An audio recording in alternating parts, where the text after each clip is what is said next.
Hello and welcome to Always Bored, Never Boring. Recently I acquired Fantasy Flight's boringly named The Lord of the Rings The Card Game, a cooperative game for 1 to 4 players. It's a pretty old title at this point, originally coming out in 2011 with a revised edition coming out in 2022, but it's been something I have wanted to pick up for years.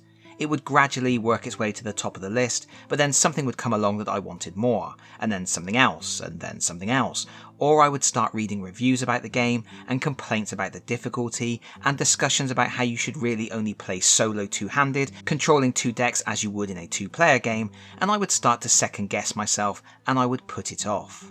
But recently, I saw the game being sold at the UK Games Expo, and as I had already picked up a couple of newer Lord of the Rings games, I added this one to the pile as well. And I did say I probably wasn't going to do any coverage on it. It's been around for so long, and I wasn't convinced I would have anything to say that hadn't been said in hundreds of videos and articles already. But I didn't realise at that time that this game was going to live on my table for a week solid, only occasionally making space for me to play the absolutely superb Duel for Middle-earth with my daughter.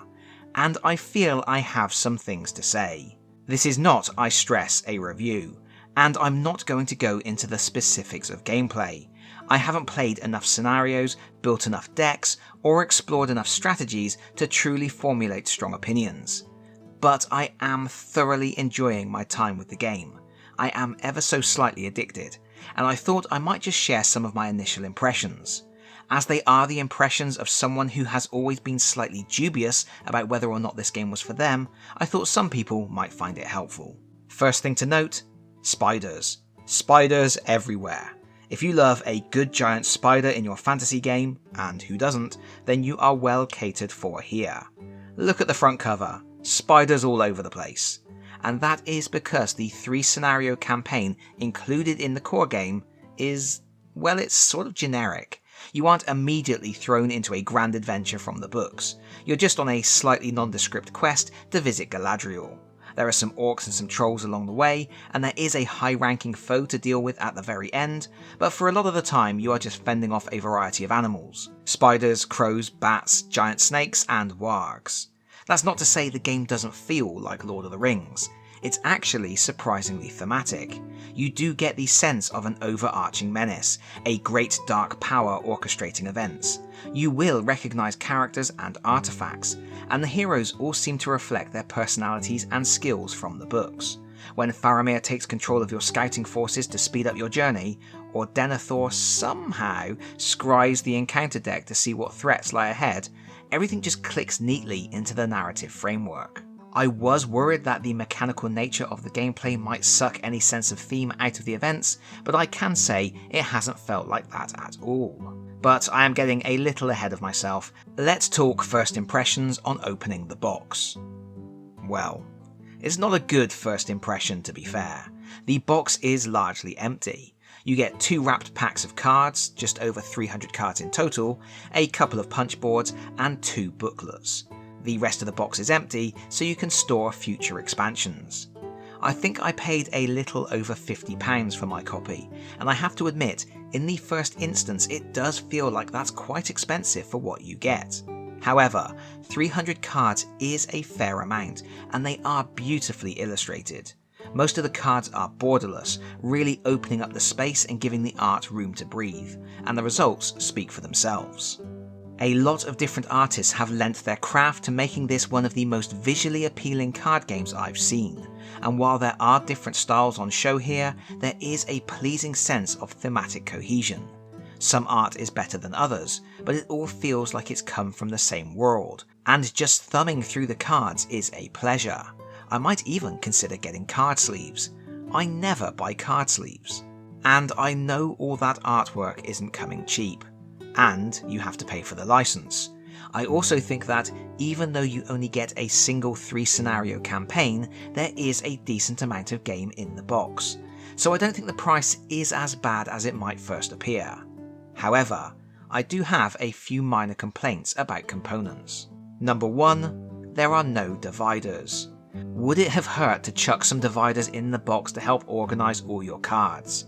It's fine, I found some online to print off, but still. Number 2, there are only 3 heroes from each sphere. For the 0.1% of people who may not know, in this game there are 4 spheres of influence: leadership, lore, spirit, and tactics. Most heroes in the game, there are exceptions like Gandalf, fall into one of these 4 spheres and generate resources that can be used to pay for cards that are from the same sphere. For example, Aragorn is a leadership character. He generates leadership resources that can be used to pay for leadership cards. Simple. Each player has a team of 3 heroes. They may be all from the same sphere, or they can be from different spheres. Using a monosphere group means it will be easier to pay for cards, but you will be less versatile. Okay, so the core set includes 3 of each type of hero, which means you can run all 4 spheres at once. Great. But until you buy an expansion, you are stuck with the same heroes each time you play. And I get it, you are effectively getting 4 starter decks, 1 for each sphere. The heroes and the player cards have been selected to work together. But I think just 1 more hero from each sphere would have really gone a long way in giving the core set even more variety out of the gate. And I guess this point is exacerbated by my next one. Number 3, made up characters. Of the 12 heroes in the core set, only 9 are from Tolkien's work. You get Aragorn, Gimli and Legolas from the Fellowship, and I have no complaints there. They work well together and they are all suitably impressive. You also get Denethor, Gloin, Glorfindel, Dunhair, Theodred and Éowyn, and I'm happy with all that, except maybe Gloin. It's nice to see Denethor standing strong and defending Gondor. Glorfindel never usually gets any love in adaptations, so it's great that he's there. And Dunhair, Theodred and Éowyn are good picks for me because I am a bit of a Rohan stan. However, the last 3 characters are from Fantasy Flight's own stable. You get Eleanor, Beravor and Thalin.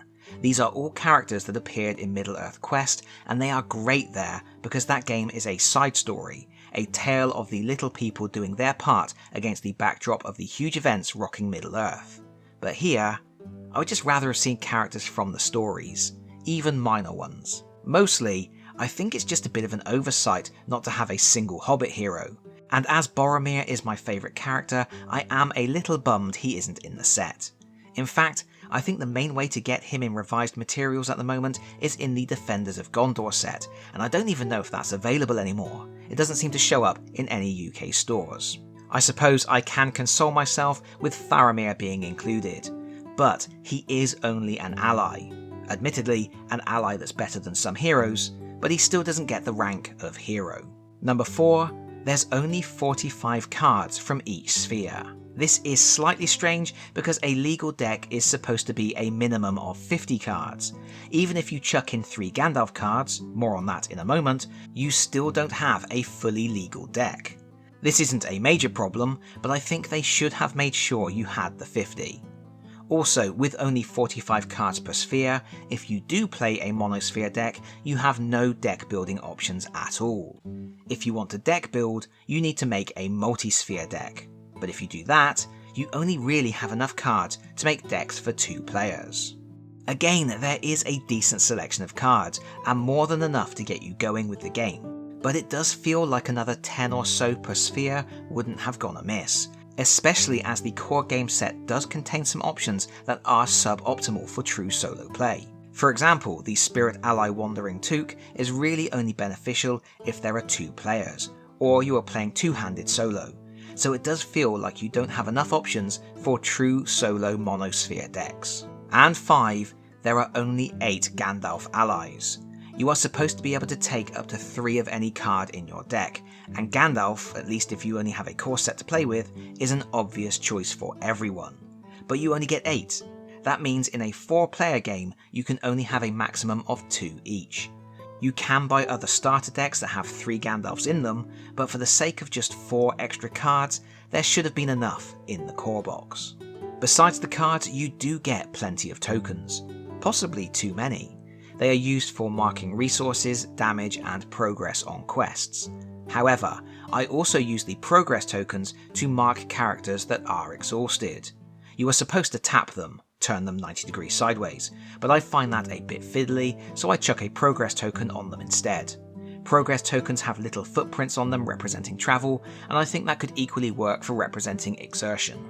There are also 2 massive booklets in the box, and this is pretty daunting. The Learn to Play book is 36 pages long. Sure, it's well laid out, with great use of negative space and plenty of diagrams, but it really does feel like a lot. And then you get the rules reference. If you were thinking that would be a small volume just for quickly checking specific rules, guess again. It is also 36 pages long. I learned the game not by reading these books.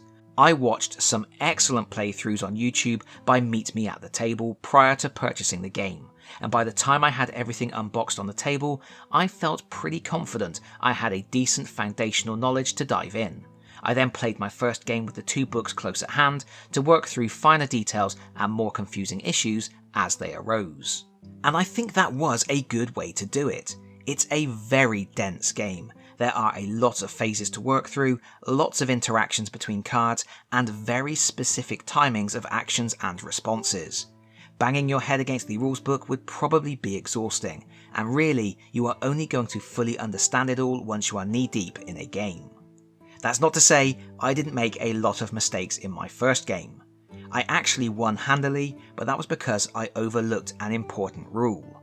There's a card called Steward of Gondor, which is a really powerful attachment that gives you additional resources. I had 3 in my deck, and I played them all on different heroes. Admittedly, this did seem weird to me. How could there be more than one steward? Of course, I was overlooking the little symbol just to the left of the card title. That is the symbol for unique, and means you can't have more than one of those cards in play at any one time. Oops. But I learned a lot in that first game, and some very powerful combinations were immediately apparent. Aragorn with Celebrian Stone and Steward of Gondor is incredibly powerful, while Gandalf combined with Sneak Attack is probably the best combo you can get. With Sneak Attack, you can get a potential 3 additional uses out of your Gandalf cards, at a significantly reduced cost, for a total of 6 appearances of the grumpy old git. And it's nice to see powerful combos in a starter set. I have seen numerous card games where the really good combos are locked away in expansions, or worse, blind package purchases. And while I am sure the expansions for this game do have much more powerful cards and combos, at least there is some good stuff in here. Honestly, I'm not sure what could beat the Gandalf Sneak Attack. So after that first game, I subsequently won Scenario 1 with pure leadership, lore and spirit decks, and then with a leadership and spirit deck and a lore and tactics deck. I still haven't progressed beyond the first scenario, and that is for a couple of reasons. Firstly, because I wanted to try out the different spheres. Secondly, I wanted to develop a better understanding of the rules and become more fluent in the timings of actions. Thirdly, I wanted to start tinkering with deck building. And finally, after several games in which I felt like the scenario was balanced and well constructed, I suddenly had a crushing, instant, some would say almost unfair defeat. And that did, for a moment, stop me in my tracks and make me reevaluate the game system. I was playing with a pure spirit deck, and due to a series of unfortunate card pulls and a bad opening hand, I lost a hero on turn 2 and had damage on the remaining heroes. I felt at that point, with 2 enemies engaged and the possibility of just 2 resources per turn, that what would follow would be a slow grinding death. So I just quit and reset the game. It was a lesson learned, but it felt overly brutal and made me realise there is a lot of potential for swinginess. To prove that point, I immediately replayed with the same heroes, but I was able to play the Galadrim's Greeting in turn 1, which reduced my threat by such a degree, I was then able to casually pick off enemies in the staging area with Done Here, and I romped to an easy win. This has made me concerned the game front loads too much importance on your opening hand and the first few turns of the game. I think if you get stomped early, it feels insurmountable to come back, but if you have a really strong start, it feels much more forgiving. If nothing else, it's taught me the value of a mulligan when you deal your opening hand. That aside, I do think the first scenario, which is clearly an easy tutorial mission, is a good one, and I like that the game does offer ways to make missions easier by marking some of the tougher encounter cards so you can remove them. The game as a whole is very procedural, every time I try to speed up at the moment, I end up missing steps. Also, it takes a while to learn where you can play actions and the order of operations. There is a crazy chart in the rules reference showing all of the available action windows, and it is a lot to process.